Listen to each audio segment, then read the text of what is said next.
आज आपण धुळ्याच्या शेवंती ट्रस्टच्या शाळेमध्ये आलेलो आहोत। ही शाळा जी आहे ते उत्तर महाराष्ट्र विद्यापीठाचे प्रथम कुलगुरू डॉक्टर NK ठाकरे सर यांच्या अथक प्रयत्नातनं उभारल्या गेली आहे। अतिशय सुंदर परिसर सरांनी निर्माण केला आहे। सर उत्तर महाराष्ट्र विद्यापीठाचे प्रथम कुलगुरू झाले आणि या विद्यापीठाने सरांच्या प्रयत्नातनं जागतिक स्तरावर एक दर्जेदार विद्यापीठ म्हणून ओळख मिळवलेली आहे। आज सरांकडे आपण आलो आहे। आज सरांच्या विषयी आपण सगळं जाणून घेणार आहोत। सर कसे घडले, सरांनी ज्या वेळेला कुलगुरू म्हणून कार्यभार स्वीकारला त्यावेळेला त्यांच्यासमोर काय आव्हानं होती, त्यांना कुठल्या कुठल्या गोष्टींना अडचणींना तोंड द्यावं लागलं आणि त्याच्यानंतर आज जे विद्यापीठ उभं राहिलं त्याविषयीची त्यांची भावना आणि नंतर कुलगुरू म्हणून ते निवृत्त झाल्यानंतर त्यांनी केलेलं कार्य, असा एकंदरीत संपूर्ण सरांच्या जीवनाचा एक धांडोळा घ्यायचा प्रयत्न आपण करणार आहोत। सर नमस्कार। आज आपण आपल्या शाळेमध्ये आम्ही इथे आलेलो आहोत आणि विद्यापीठ होण्या अगोदर जी काही विद्यापीठासाठी आंदोलनं झालेली आहे आणि विद्यापीठ जे उभं राहिलं त्याचा एक मी साक्षीदार आहे। आपण ज्या वेळेला विद्यापीठाचे प्रथम कुलगुरू म्हणून आला होतात त्यावेळेसचे आमदार श्री सुरेशदादा जैन यांच्या बंगल्यावर आपली पहिली प्रथम पत्रकार परिषद झाली होती। त्या पत्रकार परिषदेलाही मी उपस्थित होतो आणि एकंदरीत त्या दिवसापासून मी आपल्याला बघत आलेलं आहे, आपल्याशी आपलं कार्य बघत आलेलं आहे। विद्यापीठाच्या उभारणीमध्ये जे काय आपण केलेलं आहे ते बघत आलेलं आहे। याविषयी आपण आज बोलणारच आहोत। पण सगळ्यात प्रथम मी आपल्याला हा प्रश्न विचारू इच्छितो की आपली संपूर्ण जडणघडण, कारण आपण ह्या धुळे जिल्ह्यातल्या एका मोराणे गावातल्या आहात आणि ह्या मोराणे गावामध्ये एका छोट्याशा गावामधनं आपली सगळी जडणघडण झाली आणि आज आपण एक कुलगुरू या पदापर्यंत पोहोचलात। पुणे विद्यापीठामध्ये सुद्धा आपण गणित विभागाचे प्रमुख होतात आणि प्राध्यापक म्हणून आपण होतात, त्यानंतर आपण कुलगुरू म्हणून आलेला। कुलगुरू पदापर्यंतचा जो प्रवास आहे तो आपण आम्हाला सांगावा आणि आमच्या प्रेक्षकांनाही सांगावा, आपली सगळी जडणघडण आपण सांगावी। आपण फारच मोठा कॅनव्हास उभारला आहे। जिथे मी शाळा उभारली आहे हे माझं जन्मगाव। ह्या लहानशा गावात चांगल्यापैकी शाळा असावी तर योगायोगानं बंद होणारी शाळा मी घेतली ताब्यात आणि आमच्या प्रयत्नानं आणि आपल्यासारख्या विशेषतः उमवीच्या आस्थापना विभाग जो आहे, इस्टेट विभाग जो आहे, त्याच्याकडनं बरीच मला टेक्निकल इंजिनिअरिंगची मदत मिळते। आम्ही हे उभारलं आहे की जगात कुलगुरू असलेला, अमेरिकेत त्याला प्रेसिडेंट म्हणतात, की ज्याने विद्यापीठीय सगळं सोडून प्राथमिक स्तरावरचे माध्यमिक स्तरावरची शाळा काढली, असं कदाचित आमचं एक उदाहरण असेल। ह्या लहानशा गावात चांगल्यापैकी शाळा असावी तर योगायोगानं बंद होणारी शाळा मी घेतली ताब्यात। उत्तम कोळगावकर होतं, त्याने माझ्या आईची 91मध्ये मुलाखत घेतली होती। तुमच्याकडे अहिराणी भाषेतल्या कदाचित मुलाखती आकाशवाणीत झालेल्या असतील। तर कोळगावकरांनी आमच्या मायेला प्रश्न विचारला, तुम्हाला आंडोर काय शे म्हणजे तुम्हाला येत नसेल ना अहिराणी, तर तिला सांगता आलं नाही, एवढंच मला कुलकुल काहीतरी शे भाऊ म्हणाले, हे उत्तर दिलं। आणि आम्हाला असं वाटतं की अलीकडच्या काळात याची गोष्ट वाचली, त्याची गोष्ट शिकवली तरच माणसं चांगली होतात, हे काही फारसं मान्य मला होणार नाही। कारण ती मूळ शिकलेली नव्हती, ती तशी अबोलच होती। चेष्टेने बरेच लोक तिला मुकीच म्हणायचे आणि म्हणून मी कुठल्या तरी एक कवितेत म्हणून घेतो आहे माझ्या की मायला नव्हतं माहीत राम महाभारत, मायला नव्हतं माहीत राम महाभारत, पण तिला माहीत होतं कामात असतं सगळं धन। अर्थात मी ही गोळाविरीच करून सांगतोय, खूप जुन्या गोष्टी झाल्यात. मला वाटतं बोलण्यापेक्षा किंवा यांच्या गोष्टी दुसऱ्यांच्या सांगण्यापेक्षा आई वडील मुलांशी, आई त्यांच्या घरादारात शेजाऱ्यांशी कसं वागतात हे सगळ्यात अप्रत्यक्षरित्या संस्कार घडवणारं असतं. ही माणसं वडील शिकलेले नव्हते, सही करू शकत होते कारण 3री 4थी शिकले होते बहुतेक, पण शेतीत तज्ज्ञ होते. तर ती वागताना त्या जुन्या माणसांची श्रमाबद्दल असलेली प्रतिष्ठा, शेतकऱ्यांचं धडपडणं, मला वाटतं यांनीच आमच्यावर प्रत्यक्ष संस्कार केले असतील. कारण आम्ही इतके बावळट, मी तर फारच भित्रा, लाजरा, वडील मारायचे वगैरे फार, आणि घरात म्हणजे सगळ्यात सावळा असल्यामुळे मला उंदीरच म्हणायचे, उंदऱ्या. त्यामुळे कुठल्या तरी बाजूला बिळात कुठेतरी बाजूला जाऊन बसणार. त्यामुळे हे ग्रामीण संस्कृतीच्या संस्कारातून ते झालेले. जे घाम गाळतात त्यांचा गळणारा घाम संस्कार करतो. वा वा. कृषी संस्कृती ही मोठी संस्कार करणारी प्रक्रिया आहे. तर मला वाटतं त्या कृषी संस्कृतीला श्रेय दिलं तर सोपं होईल. 4थीपर्यंतच इथे शाळा होती माझ्या ह्या गावात, जिथे माझी शाळा आहे आता. त्याच्यानंतर मग धुळ्याला मी JRCT हायस्कूलमध्ये 5वीला गेलो. 48 साली मी 4थी पास झालो. एक शिक्षकी शाळा वगैरे मी मगाशी सुरुवातीला म्हणालोच होतो. तर त्यात काय झालं, स्वातंत्र्य मिळालं होतं. स्वातंत्र्य मिळायचं पहिलंच शैक्षणिक वर्ष होतं पहा. त्यामुळे मराठीतनं शिक्षण दिलं गेलं पाहिजे, मातृभाषेतनं. म्हणून मग 4थीनंतर 5वी मराठीची सुरू झाली. अगोदर नाही तर 4थीपर्यंत ग्रामीण भागात लोकल बोर्डाच्या माध्यमातनं शिक्षण दिलं जायचं. नंतर मग तो वरच्या शाळेत जायचा, त्याला इंग्रजी पहिली म्हणायचे. म्हणजे आमच्या काळापूर्वी इंग्रजी 1ली ते 7वी, ज्याला आपण 11वी नंतर म्हणायला लागलो, नंतर पुढे हे झाले, तर ती इंग्रजी 7वी फायनल होती. असं ते शिक्षणाची ती आखणी होती, आराखडा होता त्यावेळेला. आता आमचं गाव आणि धुळ्याची शाळा या जवळजवळ 7 ते 8 किलोमीटरचं, जुन्या भाषेत 4 कोसाचं अंतर. पहिली 1-2 वर्ष मला वाटतं मी धुळ्यात कुठेतरी आमच्या चुलत आत्या राहत होत्या. त्यांचे मिस्टर कुठल्या शेटजीकडे ड्रायव्हर म्हणून काम करत होते. त्यांच्या असलेल्या एक खोलीच्या बाजूला मी राहिलो. त्यांनी जेव खाऊ घातलं, त्यांचंही श्रेय आहे. कारण शेटजीकडे ड्रायव्हर म्हणून काम करण्याला मिळून काय होणार. तरी देखील जवळचं नातं नसतानाही मला तिथे शिक्षणासाठी ठेवून घेणं, कृषी संस्कृती चांगली का त्याचं ते उदाहरण. नंतर मग 2-1 वर्षानंतर आम्ही पायीच जात होतो रोज. 11वीपर्यंत मला वाटतं 11वीला माझ्या जळगाव जिल्ह्यातलं माझा आजोळ म्हणजे मामा, त्यांनी मला सायकल घेऊन दिली. तो माझं धुळ्याच्या JRCT हायस्कूलमध्येच. आणि आम्ही कंदिलाच्या किंवा चिमणीच्या प्रकाशातच अभ्यास करत होतो. मला अभ्यास करायला नाही आवडायचा, खेळायला फार आवडायचं. आणि तसा बरा होतो. म्हणजे 11वीला मला वाटतं मी 55 साली पास झालो तेव्हा. कारण इंग्रजी 7वी, आता मराठी 5वी 6वी असे सुरू झाल्यामुळे ते इंग्रजी 7वी ही 11वी झाली. धुळे जिल्ह्यात मी दुसरा आलो. तेव्हा जुन्या बायलिंग्वल स्टेट होतं, तेव्हा गुजराती आपल्या याच्यात होतं. तेव्हा कर्नाटकचं बेळगाव, गुलबर्गा हा भाग जो धारवाड वगैरे आहे महाराष्ट्रात होता. आणि इथून जाऊन पण शिक्षक तेव्हा चांगले होते.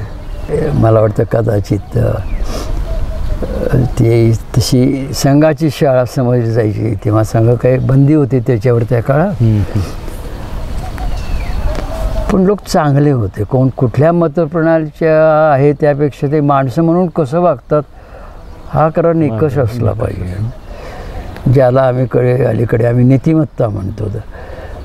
धर्मापेक्षा नीतिमत्ता चांगली असणं हे मानवांच्या सुखी जीवनाचं खरं म्हणजे तंत्र असलं पाहिजे, तो मंत्र असला पाहिजे. त्याचा हा सगळा आम्ही म्हणजे परिपाक आहोत. आता कोणी कोणाच्या म्हणजे चांगले पगार झाले तरी दुसऱ्याच्या पोराला कोणी शिकवत नाही. फरक संस्कृतीत पडलेला आहे. पण जुन्यात किती दिवस राहायचं. जुने जाऊ द्या मरणा लागून जाळून किंवा पुरूनी टाका. तशा काही वाईट गोष्टी आपण सोडल्या पाहिजेत, पण चांगल्या गोष्टी जाऊ द्यायच्या नसतात. त्याही आपण चांगल्या गोष्टी ही सोडल्यात. ही खरी आजची शोकांतिका आहे सांस्कृतिक.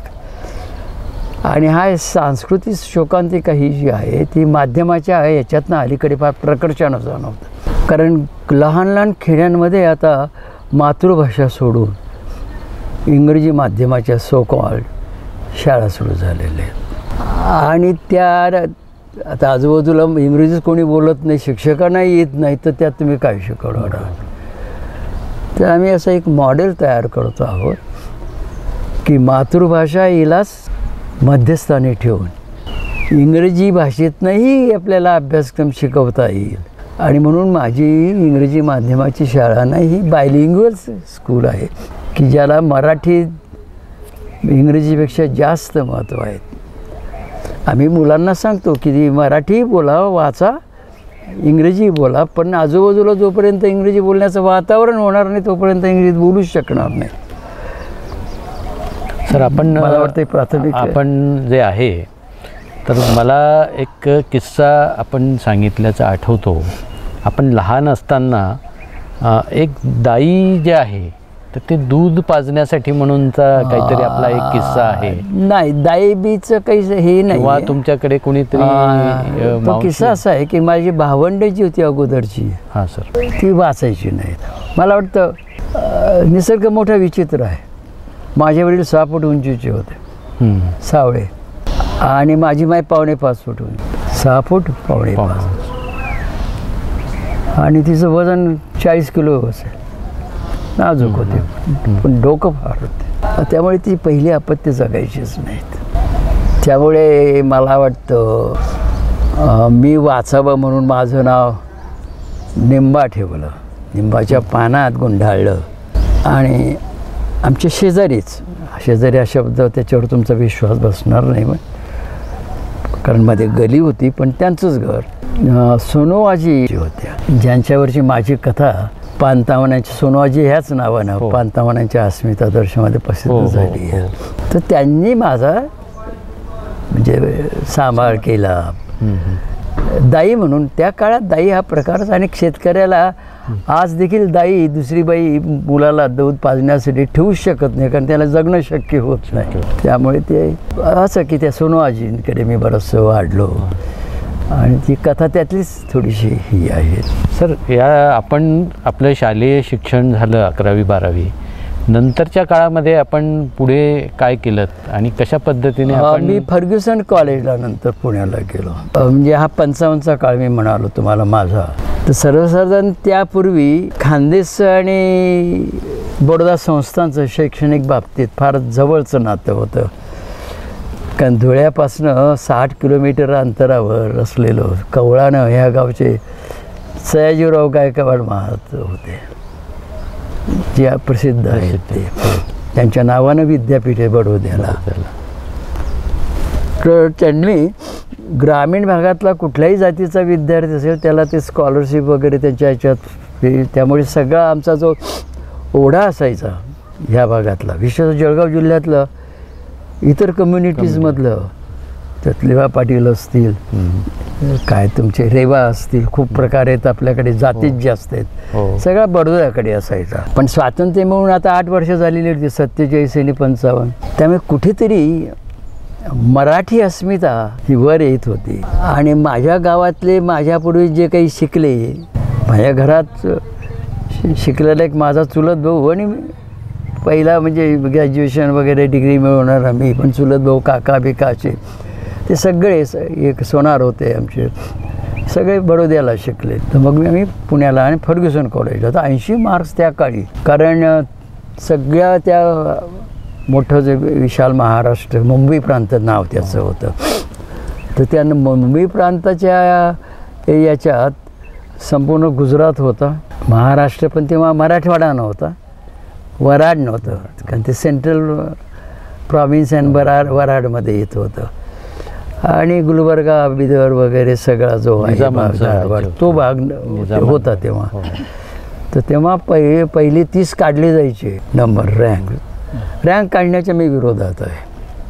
इतक्या म्हणजे मोठ्या प्रमाणात रँक कधी काढायची नसते, कारण 90 मार्क्स काय आणि 99 काय, ते 3 तास काय त्याची बुद्धिमत्ता त्या दोघांची कमी जास्त ठरवू शकत नाही.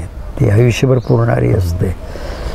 आणि बुद्धिमत्तेचं दुसरं नाव जे आहे ज्याला मी देऊ इच्छितो ते घाम गाळणं आहे. त्यामुळे घाम गाळणारा थोडी बुद्धी आहे त्याचे संगम होतं तो संस्कार खरा.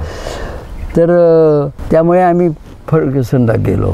तेव्हा चांगल्या म्हणजे एस.एम. जोशी, नाना डेंगळे, यदुनाथ थत्ते, भाई वैद्य तर माझे पालकच होते. माझ्या वयात काही फारसा फरक नव्हता. मला वाटतं मी तेव्हा 16-17 वर्षाचा असेल. भाई वैद्य 22-23ची असते. ते माझे पालक होते आणि त्यांचे संस्कारी आणि दुसरा संस्कारच्या पुस्तकाच्या माध्यमातून झाला आमच्यावर. ब्रिटिश अमेरिकन लायब्ररीकडनं आमच्या गावाला आमचे काका होते दशरथ पाटील म्हणून, स्वातंत्र्य सैनिक होते, समाजवादी कार्यकर्ते होते. तर त्यांनी लायब्ररीसाठी कुठून आणून इथे माझ्याच ताब्यात लायब्ररी दिलेली होती. त्यामुळे संपूर्ण सानेगुरुजी मी वाचलेलं होतं, त्यांचेही संस्कार.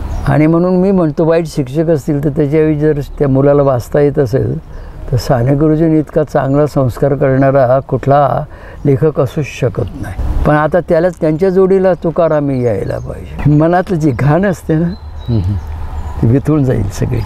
सर, फर्ग्युसन नंतर मग तुम्ही प्राध्यापकापर्यंत कसा तुमचा प्रवास झाला? मला लहानपणापासूनच, कारण प्रधान सर पण माझ्या कॉलेजला होते, ते इंग्रजी शिकवायचे आणि ते बोलण्यापेक्षा त्यांचं हृदय जास्त फुलायचं. अच्छा.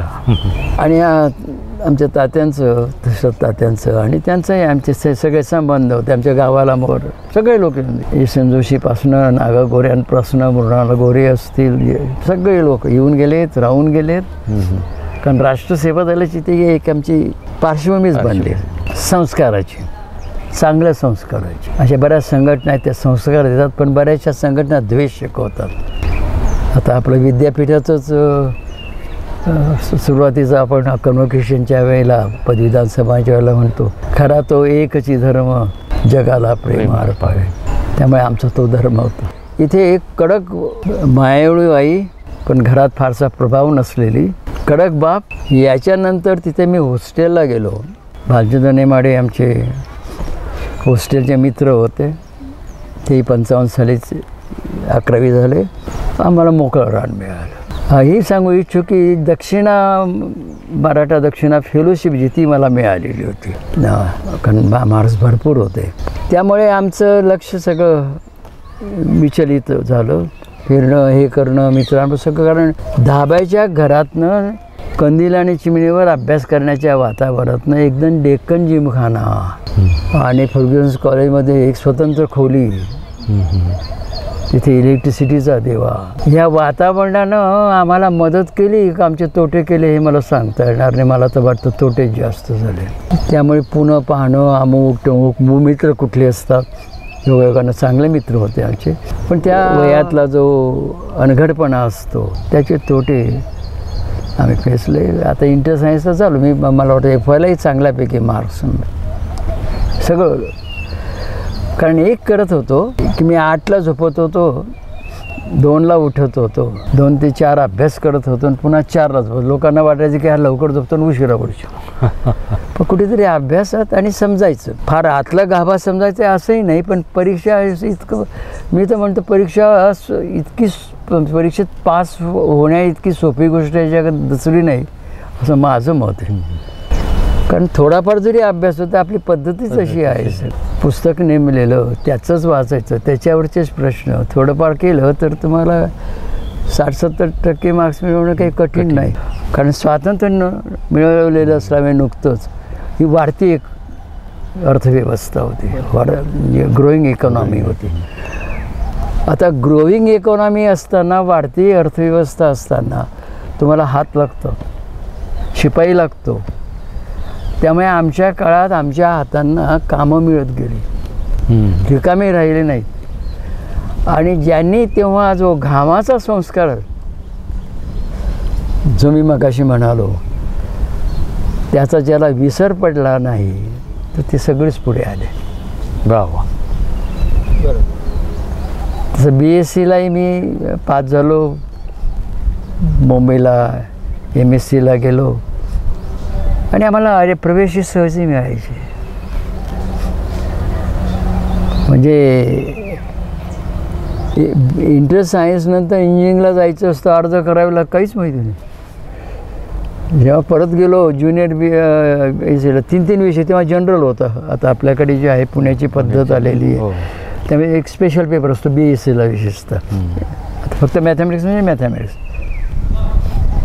SYला 3 पेपर्स असतात, FYला 4 असतात विषय. तर आम्ही जनरल BScचे, त्यामुळे माझे 3 वर्ष 3 विषय होते, मॅथमॅटिक्स, फिजिक्स आणि जिओलॉजी. त्यामुळे खोल ज्ञान मिळत नव्हतं. सगळं बरोबरचं तात्पुरतं आणि परीक्षा पास होण्यापुरतंच आम्ही सगळा अभ्यास करत होतो. म्हणजे हे अंतराला ज्ञानज्योत पेटवण्या इतकी ताकद त्यावेळच्या वातावरणात नव्हती. पण वाढत्या संसारामुळे देशाच्या आमच्या हे साधे हात, अनस्किल्ड हात यांनाही काम मिळत गेलं आणि ज्यांनी त्यात गांभीर्याने घेतलं ते पुढे जात राहिले. तर आपलं शिक्षण संपल्यानंतर आपण एक शिक्षक म्हणून कसं आपला प्रवास? मुंबई युनिव्हर्सिटीतनं मग MSc केलं. आजचं लोक भाग्यवान आहेत, पण त्यांना त्यांच्या त्या भाग्याची कल्पना नाही. मॅथमॅटिक्स डिपार्टमेंट मुंबई युनिव्हर्सिटीत मी MSc करताना नव्हतं. जे तुमच्या लक्षात यावं म्हणून सांगतो. अच्छा. तर आमचे MScचे क्लासेस कुठे व्हायचे तर तुम्हाला जर मुंबईची माहिती असेल तर एखाद्या दिवशी सेंट झेवियर्स कॉलेजला, एखाद्या दिवशी KC कॉलेजला, एखाद्या दिवशी जय हिंद कॉलेजला, एखाद्या दिवशी रुपारेल कॉलेज माटुंगेला, चर्चगेट, माटुंगा, रुईया कॉलेज, दादर, कुठेही व्हायचे. आम्ही 3 नंतर क्लासेस सुरू व्हायचे आमचे. अच्छा. त्यामुळे शेवटी शेतकऱ्याचा मुलगा असल्यामुळे पैशाचे बाप किती देणार दिवस. मी माझं शिक्षण शिक्षकाची नोकरी करूनच झालं.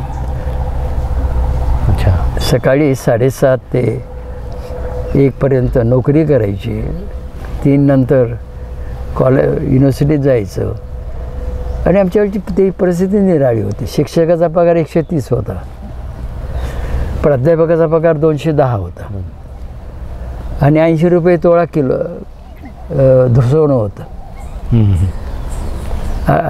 म्हणजे माझ्या 130-10 रुपये पगारा देखील मला फर्स्ट क्लासने प्रवास मुंबईत करता येत होता, कारण दुसऱ्या जबाबदाऱ्या नव्हत्या. पण यातनं मी मात्र कुठेतरी असेल आणि असतं, प्रत्येकात चांगुलपणा असतो, प्रत्येकात काहीतरी पुढे जाण्याची धडपड असते.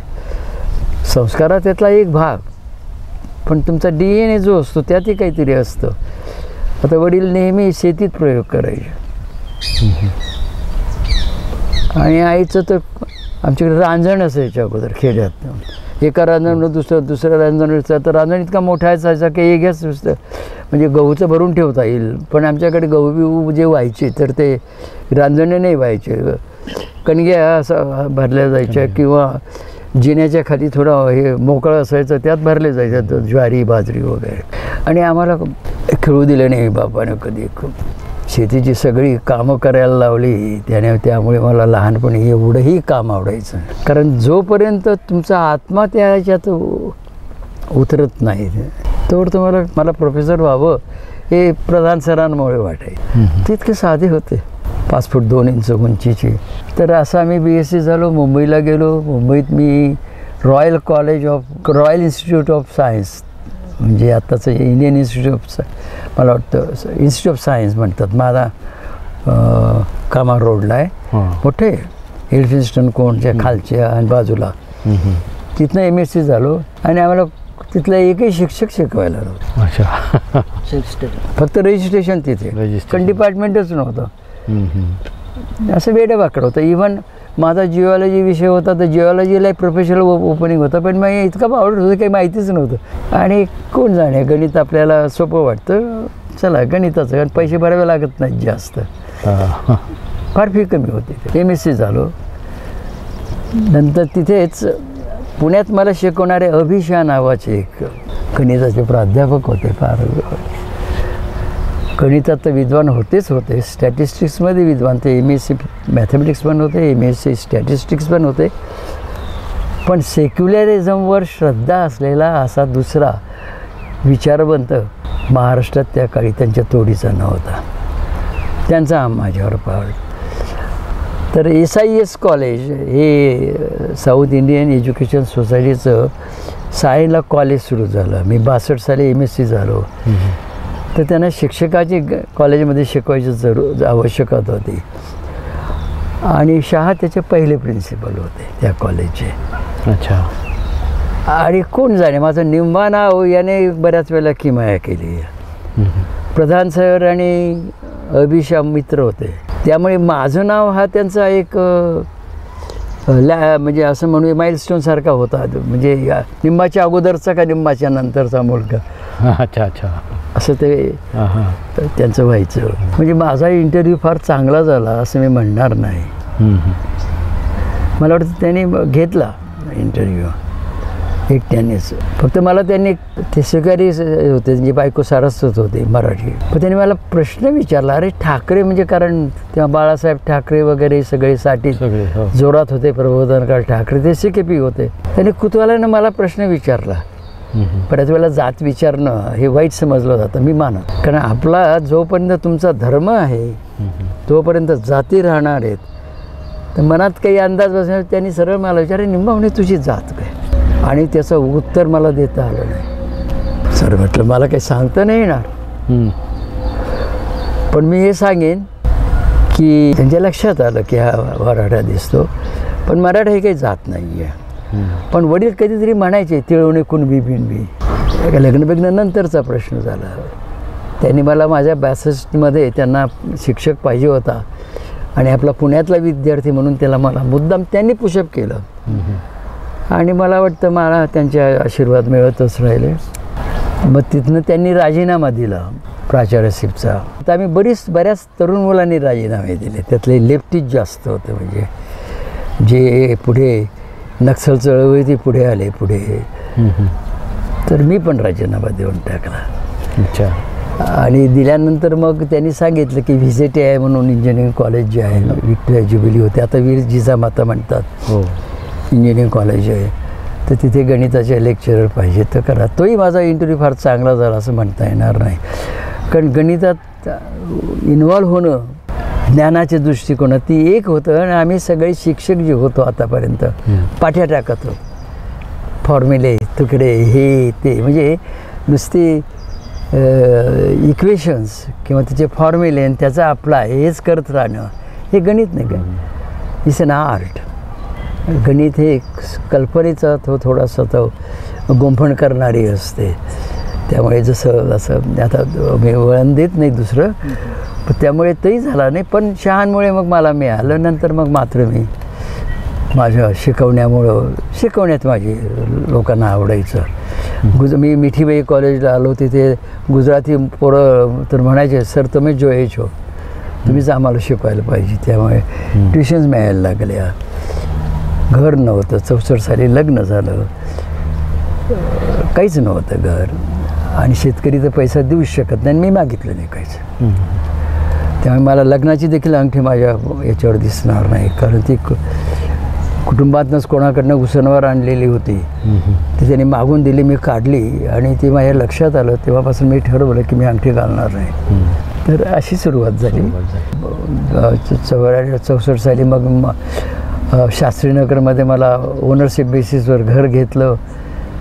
67 मी पुण्यात रमलो. पण कुठेतरी वाटलं की आपण ट्युशन्स करतो, आपण विकतो आहोत स्वतःला. ट्युशन करणाऱ्यावर माझा राग नाही, कारण त्यांनी जगलं पाहिजे, आत्महत्या करू नये असं मी मानत असल्यामुळं. तसं डॉक्टर की त्याच्या ज्ञानाचा फायदा करतात, त्यांनी ते शिकवण्याचा फायदा करावा, पण मला वैयक्तिक मान्य नव्हते. तर विशेषतः गुजराती लोक त्या भागात मिठीबाई कॉलेजमध्ये जे अमरीशभाई जे आमचे इथे आहेत तर त्यांची तिथली संस्था. तर मला कुठेतरी वाटलं की आपण फार खाली होतो, हलके झालो आहोत, आपण कुठेतरी विकत आहोत स्वतःला. मग मी सोडलं आणि गोव्याला गेलो. तिथे मडगावला म्हणजे जे थोडंसं हिंदुत्ववादी आणि हिंदूंचे जास्त पॉप्युलेशन असलेलं आणि महाराष्ट्रात मर्जर होऊ नये ह्या मताचे लोक होते. पण मी गेलो तेव्हा आम्ही 67 साली गेलो, ते मतदान झालेलं होतं. महाराष्ट्र का गोवा तर स्वतंत्र राहायचं त्यांनी ठरवलं. तिथे गेल्यानंतर मात्र काय होतं, लहान गाव, पत्नी तिथे काही माझ्याबरोबर 2 भाऊ होते, एक चुलत भाऊ होता, एक सख्खा भाऊ शिकायला. म्हणजे माझ्या त्या चुलत आत्याने मला 5वी 6वीत आसरा दिला, पण माझ्याबरोबर कोणीतरी कायम शिकत राहिलं.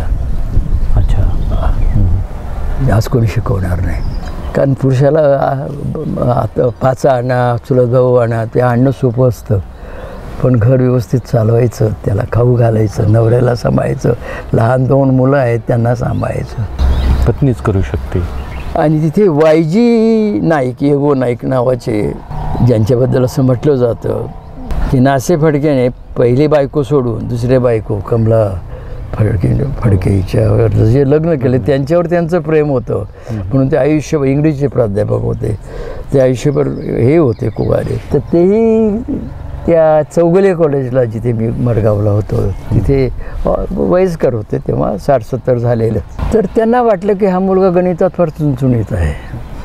ते इंग्रजी असले तरी प्रिन्सिपल आमचे मॅथमॅटिक्सचे भाग होते, जे गोवा युनिव्हर्सिटीचे पहिले व्हाईस चान्सलर झाले. तर मग आणि शिवाजी युनिव्हर्सिटीत जागा म्हटल्यानंतर मला सांगितलं करा तुम्ही, आहेत माझ्या ओळखीचे लोक, निदान तुम्हाला इंटरव्ह्यूला तरी बोलवतील, एवढा अन्याय तुमच्यावर होणार नाही. कारण इथे मी गोवा युनिव्हर्सिटीत मोडगावहून शिकवायला जात होतो पणजीला, आठवड्यातनं 2दा, आणि तिथे लोकांना माझं शिकवणं आवडायचं, कारण मी फार कष्ट घेत होतो. म्हणजे मग पोस्ट ग्रॅज्युएशनमध्ये सुरुवात अशी माझी झाली. मला पोस्ट ग्रॅज्युएशनमध्ये फारसं चांगलं शिकायला मिळालं नाही. आमचे एक सिंधी गृहस्थ होते प्राध्यापक जय हिंद कॉलेज, ते एक गणिताचं पुस्तक वाचून शिकवायचे. गणिताचं पुस्तक वाचून शिकवणं मला अजूनही डोक्याला पटत नाही, परंतु असे शिकणं तर मी काही करत होतो. त्यात शिवाजी युनिव्हर्सिटीत मी सिलेक्ट झालो आणि बदललोच मी. कारण मग रात्रंदिवस, कारण कॅम्पसवरच मला राहायलाही मिळालं, रात्रंदिवस मी गणित करत राहिलो.